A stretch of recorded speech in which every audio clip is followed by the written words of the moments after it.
एक लड़की जो गई तो थी अपने बीएससी नर्सिंग के फॉर्म को फिल कराने के लिए। हरियाणा की ये इस प्रकार की पहली घटना है। पोस्टमार्टम रिपोर्ट और अलग अलग जो रिपोर्ट है वो ये बता सकती हैं कि इस बहन के साथ कितनी बर्बरता हुई होगी, कितना अत्याचार हुआ होगा। तो ऐसा क्या हुआ 11 अगस्त को कि 13 अगस्त को सिर्फ मनीषा की लाश मिली। शायद जिस हालत में उसकी लाश मिली बताना मुमकिन भी ना हो। तो क्या मनीषा के साथ 11 अगस्त से 13 अगस्त तक बस दरिंदगी होती रही और पुलिस बस उसके घर वालों को ही टॉर्चर करती रही। So today case is about Haryana Manisha murder case. Loharu Haryana के भिवानी का एक छोटा सा गांव जहां पर रहते हैं एक गरीब परिवार और उस फैमिली का मुखिया संजय, जिसकी एक लड़की थी जिसका नाम मनीषा था, जो अपने और अपने मम्मी पापा के सपनों को पूरा करना चाहती थी क्योंकि मनीषा पढ़ने में बहुत अच्छी थी और पढ़ने के साथ साथ वह स्कूल में पढ़ाई भी करती थी, जिससे वह अपनी खुद की पढ़ाई का खर्च उठा सके और अपनी फैमिली की भी फाइनेंशियली मदद कर सके। मनीषा को स्कूल में पढ़ाने के साथ साथ बीएससी नर्सिंग में एडमिशन भी लेना था, जिसकी वह काफी समय से प्रिपरेशन भी कर रही थी।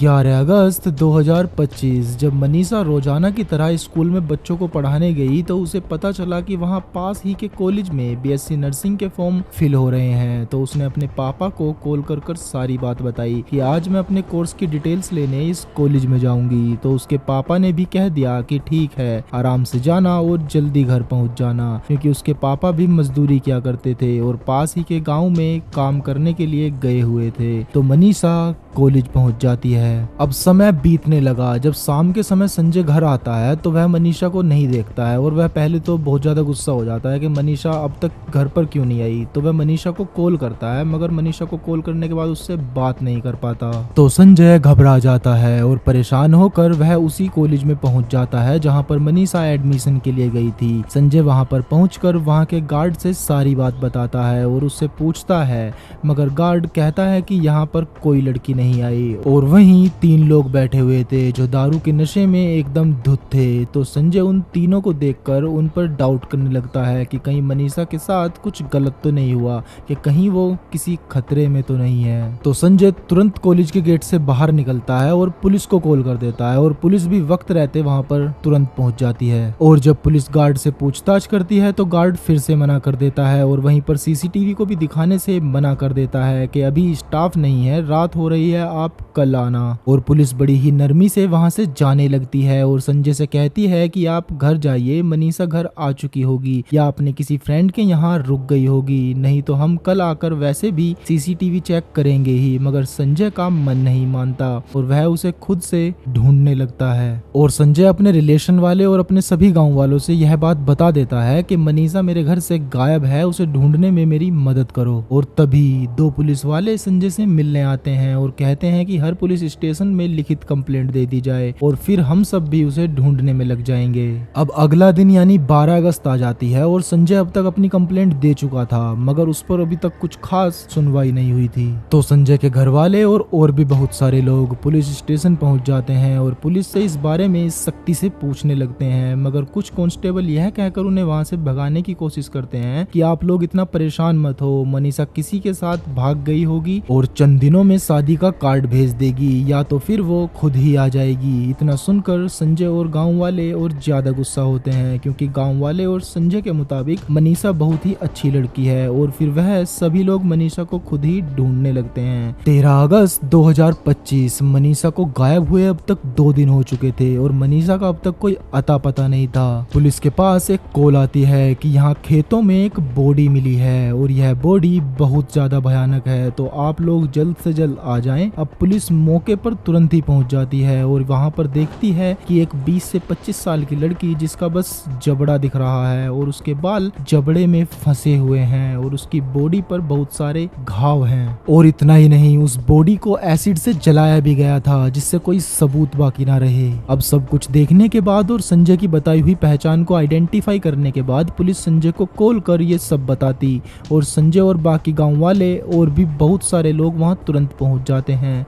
और संजय जब ये सब देखता है तो वह तुरंत फूट फूट कर रोने लगता है कि उसकी बेटी को दरिंदों ने कितनी बुरी तरह मारा है। और वहां पर तभी अफरा तफरी का माहौल बन जाता है। तो बॉडी को तुरंत पोस्टमार्टम के लिए ले जाया जाता है और पोस्टमार्टम के बाद और भी बहुत सारी चीजें खुलकर सामने आती हैं, जैसे कि मनीषा के साथ पहले रेप किया और फिर उसकी गर्दन को किसी धारदार हथियार से लगभग 90% काटा गया और फिर उसकी बॉडी को बहुत बुरी तरह एसिड से जलाया गया। जाने मनीषा से कौन से जन्म का बदला लिया गया था। और पुलिस की नाकामयाबी इतनी थी कि वो दरिंदों का अभी यानी 1 हफ्ते से ज्यादा हो गया है, अभी तक कोई पता नहीं लगा सकी है। अगर पुलिस जब पहले दिन कॉलेज गई थी तो कॉलेज के सीसीटीवी कैमरास को देख लेती तो शायद मनीषा का पता पहले ही चल जाता और शायद वह हमारे साथ भी होती। मगर पुलिस ने इस केस में स्लो पॉइजन जैसा काम किया है। सुराग मिटते गए और वो लोग बस देखते रहे। अब हत्या के कई दिनों बाद पुलिस का कहना है कि हमें एक सुसाइड नोट बरामद हुआ है जिसने कई चौंकाने वाले खुलासे किए हैं। हालांकि मुझे लगता है बस इस केस को सुसाइड बनाने की कोशिश की जा रही है जिससे असली अपराधियों तक ना पहुंचा जाए। फिर भी सुसाइड नोट को एक बार देख लेते हैं। सॉरी मम्मी पापा, मैं मेरी वजह से आप दोनों को प्रॉब्लम में नहीं देख सकती। आप दोनों ने मेरी खातिर बहुत कुछ किया और वैसे भी मेरे से सब दुखी थे। मैं सबकी बातें जमाने की बातें सोचती हूँ फिर भी दुखी हो रही हूँ। ना मैं गलत थी ना मैंने कुछ गलत काम किया है। मैं बस मेरे पेरेंट्स का ड्रीम पूरा करना चाहती थी। मैं बीएससी नर्सिंग कर रही थी क्योंकि नोट सेट क्रैक किया था और एक नर्सिंग ऑफिसर बनकर मम्मी पापा का सपना पूरा करना चाहती थी। लेकिन मैं आप दोनों पर बोझ नहीं बन सकती। I am sorry mummy papa. मैंने आप दोनों को कभी हर्ट किया हो तो प्लीज मुझे माफ कर देना। और आप दोनों दुनिया के सबसे अच्छे माता पिता हो। थैंक यू मुझे ये जिंदगी देने के लिए मम्मी पापा। मैं आभारी हूँ कि आपने मुझे एक राजकुमारी की तरह पाला। कोई हो तो प्लीज मेरे पेरेंट्स का ख्याल रखना। इस सुसाइड नोट को देखकर बिल्कुल भी नहीं लगता कि ये मनीषा ने ही लिखा है और ये कोई सुसाइड नोट नहीं है, ये एक फोटोस्टेट का पेपर है। अब इंसाफ सिर्फ हरियाणा में ही नहीं देश के अलग अलग हिस्सों में मनीषा को लेकर इंसाफ की गुहार चल रही है, मगर अभी तक उन रेपिस्ट का कुछ पता नहीं है। अब आलम कुछ इस तरह है कि पुलिस घर वालों पर मनीषा के अंतिम संस्कार के लिए दबाव बना रही है ताकि कोई सबूत न बचे और इस केस को यूं ही रफा दफा कर दिया जाए। अंतिम संस्कार हमारा तो हो गया है जी। हमारा तो जिस दिन मर गई थी उसी दिन हो गया है और अभी पता नहीं कब तक वो रेपिस्ट ऐसे ही घूमने वाले हैं। तो आप इस चैनल को सब्सक्राइब कर लीजिए। जैसे ही इस केस में कोई अपडेट मिलती है मैं आपको यहाँ पर तुरंत बताता रहूँगा। तब तक इस चैनल को सब्सक्राइब कर लीजिए और इस वीडियो को प्लीज़ प्लीज़ प्लीज़ ज़्यादा से ज़्यादा शेयर कीजिए ताकि मनीषा को इंसाफ मिल सके।